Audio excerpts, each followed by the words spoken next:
Des papillons de plusieurs mètres d'envergure et des baleines plus petites que des fourmis, c'est possible? Eh bien, pas vraiment. En effet, la taille est très sélectionnée puisqu'elle possède un impact très important sur la capacité qu'a un organisme à survivre. Oui, mais quel impact?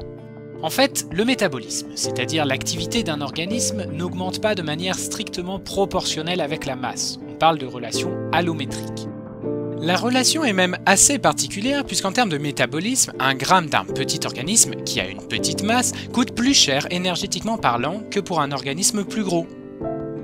D'autres conclusions sont observables dans le monde vivant, comme notamment le fait qu'un organisme qui produit sa propre chaleur interne, un endotherme, consomme 29 fois plus d'énergie qu'un ectotherme, qui n'utilise que la chaleur de son milieu.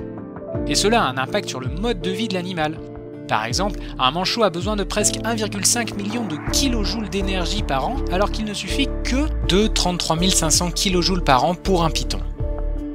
Tout est une question de balance énergétique, où pour être viable, l'énergie dépensée dans la survie ne doit pas être l'entièreté de l'énergie disponible, sinon pas de reproduction et l'espèce s'éteint. Mais ce n'est pas tout.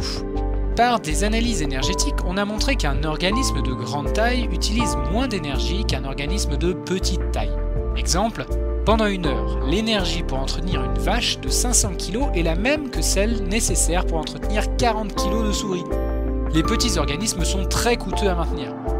Alors finalement, la taille d'un organisme, c'est juste un compromis énergétique? Oui, en partie, à quelques pressions de sélection près.